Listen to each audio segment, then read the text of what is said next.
Hey everybody, welcome on in. Welcome on in, everyone. Do me a favor as you are coming in. Please be sure that you like and subscribe to the YouTube page. We want to be sure that this gets out to as many people as possible. And you can also share this video. So do me a favor, share it, like it as you're going through it, and be sure that you're subscribed to the channel so that you can get all of the notifications as we continue to build and move forward. I'm telling y'all, we are preparing and in the midst of seeing our best year being developed. And so we've been in a strong time of prayer and fasting and consecration. And I pray that things have been becoming clearer to you as it pertains to your assignment and to your vision.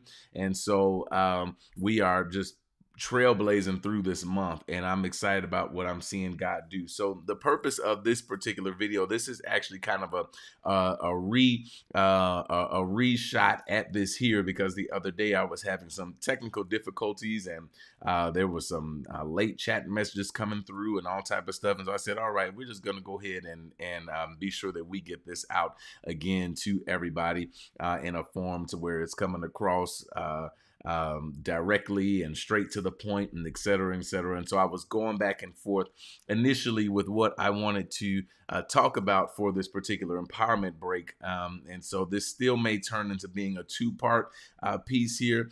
But I believe that we are really in a time right now where we are being we're organizing, and we're getting things in order and organizing for increase. All right, so that's really where we are as believers, being equipped. We are being organized for increase, and there's something to say about us individually organizing for increase. And so over these past empowerment breaks, we've been talking about the importance of time management and setting goals and vision and giving strategy for how to do that, as well as purging through some things and getting rid of some things, because in order to see increase, we're going to have to get rid of some things. We're going to have to move some things from within our sphere in order for God to pour into our cups. And then the last time we met, we also talked about stamina, building stamina to endure. So whether you're a Christian business owner, or you are somebody that's in the workforce, or you've got different areas that you're developing within yourself, listen, there's something about building stamina in the areas, not only in prayer, which is extremely important, but also in our lives in other areas. All right. The scripture that we are coming from is found in Ephesians 5:16 through 17. And it says, making the very most of your time. Come on. That's talking about time management, making the very most of your time on earth, recognizing and taking advantage of each opportunity and using it with wisdom and diligence, because the days are filled with evil. Therefore, verse 17, therefore, do not be foolish and thoughtless, but understand and firmly grasp what the will of the Lord is. All right, y'all. And then Proverbs 13:4 says, a sluggard's appetite is never filled, but the desire of the diligent are fully satisfied. A sluggard's appetite is never filled, but the desires of the diligent are fully satisfied. All right. So today, y'all, we are going to deal with procrastination. We're going to deal with procrastination. This is a big one, you all, because so many things that a lot of us are wanting to see happen. We have had procrastination that has stopped some of us from being able to advance and to move forward in areas. And so the definition of procrastination is the action of delaying or postponing something. I mean, it's as simple as that. It is the action of delaying or postponing something. And so procrastination is the number one enemy of progress. Come on, if you're taking notes with me, be sure that you write that one down. Procrastination is the number one enemy of progress. We can't make progress if we're procrastinating in a certain area. We can't make progress if we are not able to make decisions in certain areas. You know, we just keep putting the stuff off, and oh, I'll get around to it. Come on, some of us, y'all already thinking about some of those areas now where you're like, I'll get to it. I'll put it around. We just, put stuff off to the side, and then some of us, we pretend that it's going to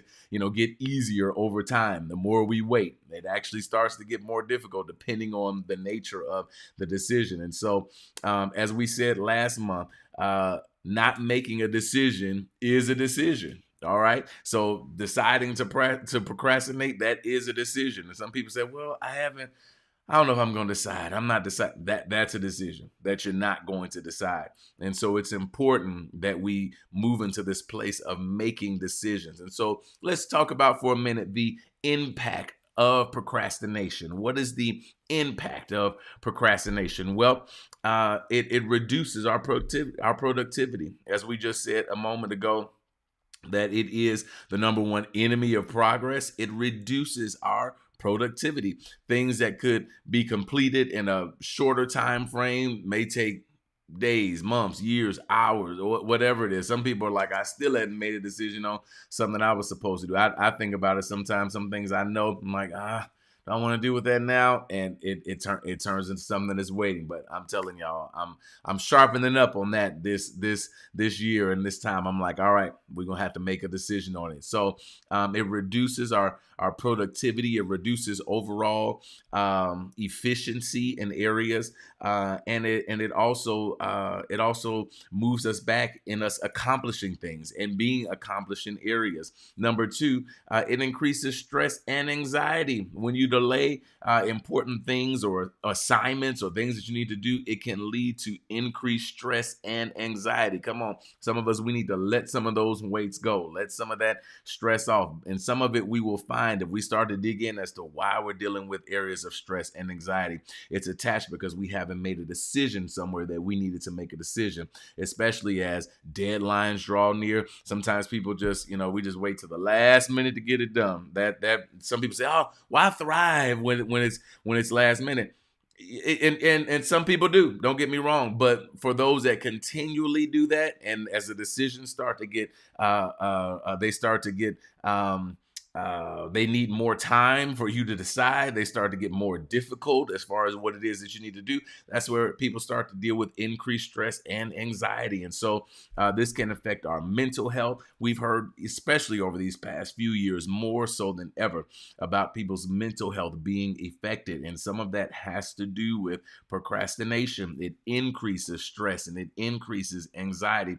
And some of us, we've developed, especially in the church world, what I like to call the spiritual gift of procrastination.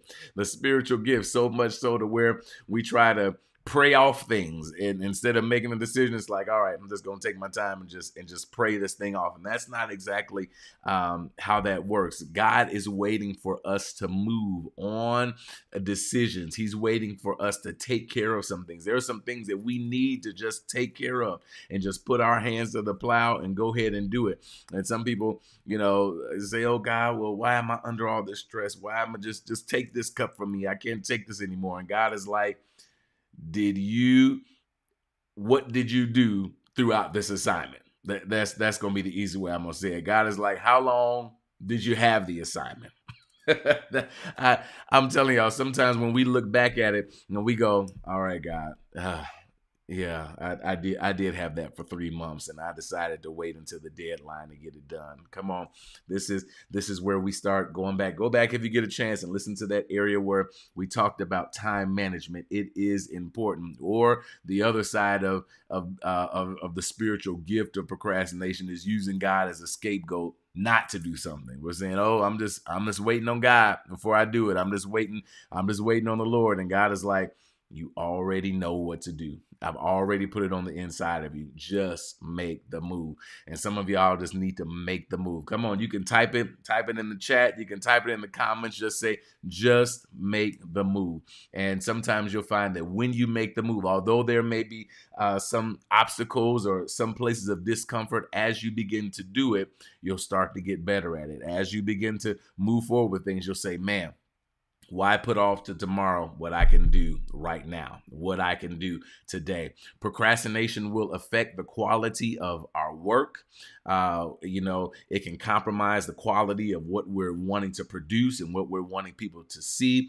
When you've gone somewhere and you just seen something that's thrown together and you kind of like, did they rehearse? Did they put this thing together? What happened? Was it just rushed? It seemed like it wasn't quite put together. So rushing to complete a task at the last minute often results in errors and subpar performance. And so it's important, y'all, that we make the decisions necessary because it will affect the quality of our work. Also, procrastination can affect reputation and relationships. It can affect our reputation and the relationships we're wanting to develop. Habitual procrastination can harm reputation at work. It can harm personal relationships. Some people will go, oh man, yeah, I'm not going to ask them to do that because I don't know when they're going to get it done.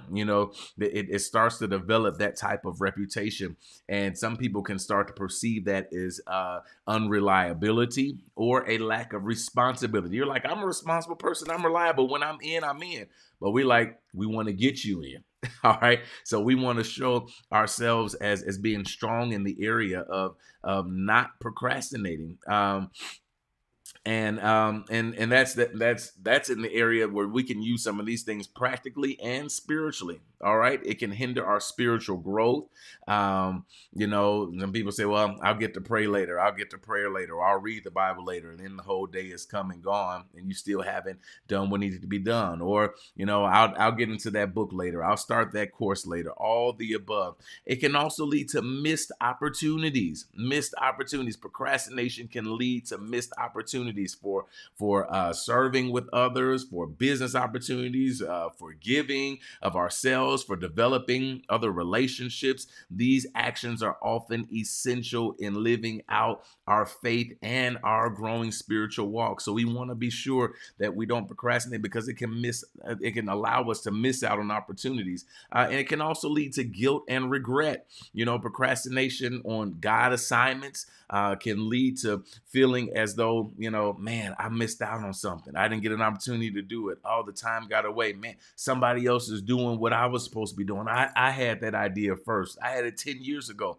Well, why didn't you move on it? Come on. Procrastination will cause us to miss out on things, and then we'll start feeling guilty and regret. But I'm telling you all, God will restore everything. He will restore what you feel is lost. But I would challenge you to be sure that when it's restored, when you've got that new thing ignited, don't procrastinate on it. Come on, it's time to move. It's time to go. Let's talk about some of the solutions in order to break being a procrastinator. Because some people just say, I just don't know what to do. What can I do to stop procrastinating? Here we go. Break the assignments out. Whatever it is, we've said before, hey, get you a planning journal, get you a journal, and break the assignments out into smaller pieces, into smaller steps. So if you are a person and have learned about yourself that you can't handle the large picture of things as it feels overwhelming and all the above, which will lead to procrastination, break them down into smaller, more manageable steps.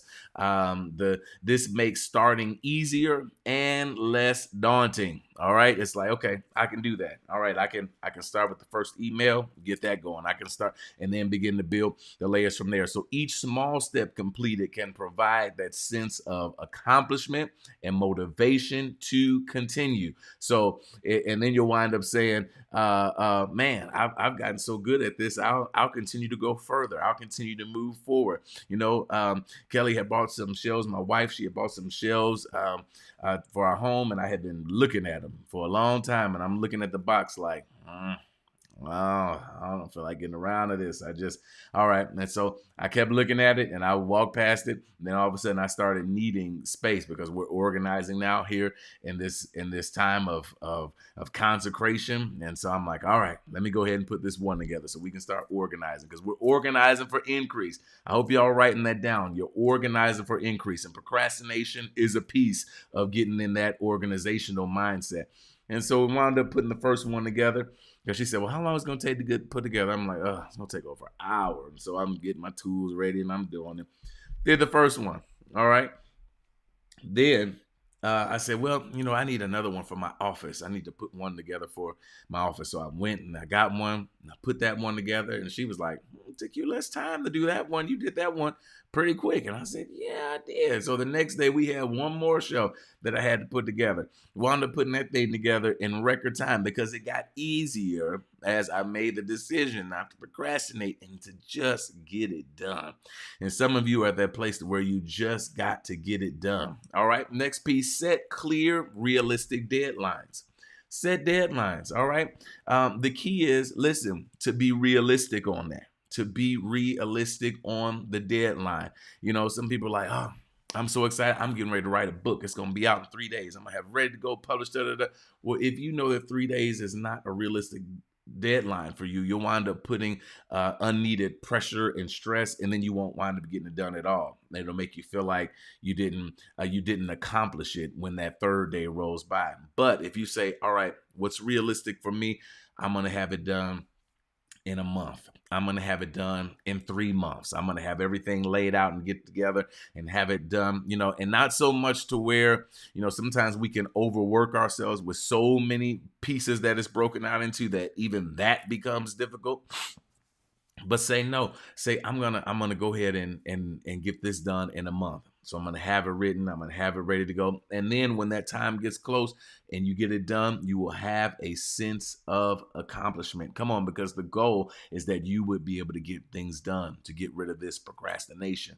And then establish specific deadlines for the assignments. Having a clear time frame helps create a sense of urgency, responsibility, and reduces the temptation to continue to put things off. So you got to just, even if you write it down on a sticker, say, I'm not going to put it off anymore. I'm going to accomplish today. I'm not going to wait till tomorrow to do what I can do today. All right. And so we're not going to allow undue stress to overtake us. And so I would encourage you also to have someone to help with accountability, someone that can help you to say, all right, where you at on it? How you doing on it? Especially if you really struggle with it and there's something you really got to get done. Have somebody and just say, all right, such and such, I need you to help me. I need you to call me once a week and see where I'm at in producing this and getting my business together and getting my book together and getting my assignment together.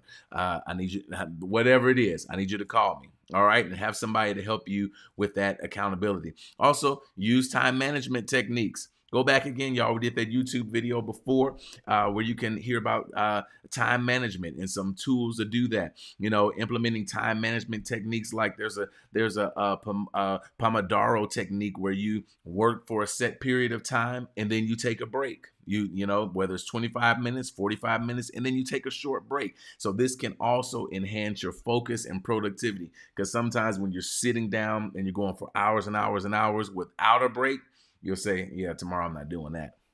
I'm going to go ahead and take a break from it. No, but you go ahead and do it for a certain amount of time, take a break, and then come back. This method helps with maintaining a steady pace of work without feeling overwhelmed. Also, this is major. This is big. This is the big piece. Y'all ready? Eliminate distractions. We've got to eliminate distractions. Identify what commonly distracts you. Come on, whether it's social media, whether it's unnecessary emails. Some of us, we get up and look at right on the phone, we're on social media, we're checking everything, checking emails, blah, blah, and then you look up and 2 hours has gone by. Come on, eliminate the distractions and take steps necessary towards minimizing these distractions while working. I know I'm moving fast. I feel myself kind of rushing. You want to take steps to minimize these distractions while working. You know, our operations director that we have, she told me recently, she said she doesn't have text messages on her computer because she was sending us something, and I said, well, just text it to me, just text me the link from your computer. And she said, no, I don't have text on my computer. And I said, that's interesting. I said, all this time I thought you had text messages on your computer, because she's always so fast at responding. And I said, that's interesting, because I've sat here before and I've been working on things. I've been working on messages and assignments or whatever it is. And all of a sudden I hear that ding, and I'm looking over here to the side, and I'm like, oh, somebody needs my attention. What do I need to say here? Then it's like ding, ding, ding, ding. And you look up and you're responding to dings, and time has gone by. No, I'll get back to that tomorrow. We'll come back around to that. No, we need to eliminate the distractions. Eliminate this. So I'm trying to debate if I'm going to adopt that. I haven't quite decided if I'm going to adopt that method yet, but it's in my mind frame. Also, create a dedicated workspace using apps that can limit your phone usage. Come on, there are different things that we have now that can limit the phone usage. Hey, 15 minutes of this, or 20 minutes of that. I had somebody tell me they have 5 minutes set on their phone for social media, and when that's up, I've spent too much time. I'm not going back. So however that works for you, you be sure that you use that and set that parameter for what works better for you. And also, sometimes you may need to change your scenery. I know for me, I've got an office here. I work here a lot, but I also go to the library and work, or I'll go to a nice hotel lobby and work. And it just changes the space and the scenery so that I can function. And that's kind of how I'm a creative. So that works for me. That may not work for everybody. Some of you are like, nope, I'm in my office. I'm good. I'm focused, and all the above. In this last piece, y'all, we're talking about solutions. Reward yourself. It's okay to do that. It's okay to reward yourself when you have done well in a certain area. If y'all are getting this, y'all do me a favor and hit like, share, and subscribe on this channel. I want to be sure this is getting to you and that you're liking it. So be sure you hit like as you're listening to this. But reward yourself in areas. Set up a reward system for completing assignments. Rewards can be simple. It can be, hey, I'm taking a short break. That's a reward for me. Or I'm gonna enjoy my favorite snack, or whatever it is. Or maybe just take a quick, short, television break for those that just really have to. All right, I'm just gonna watch one episode. I'm not gonna binge watch. I'm just gonna watch one show just to reward myself, and then try to measure the reward with context. So if you say, okay, well, I just cleaned the kitchen for a second, and now I'm getting ready to take a trip out to Hawaii. That's my reward for that. Well, you want to do it within measurable context to what makes sense for what's been completed. And so the positive reinforcement of that can make the process of completing tasks more enjoyable and something that you look forward to doing.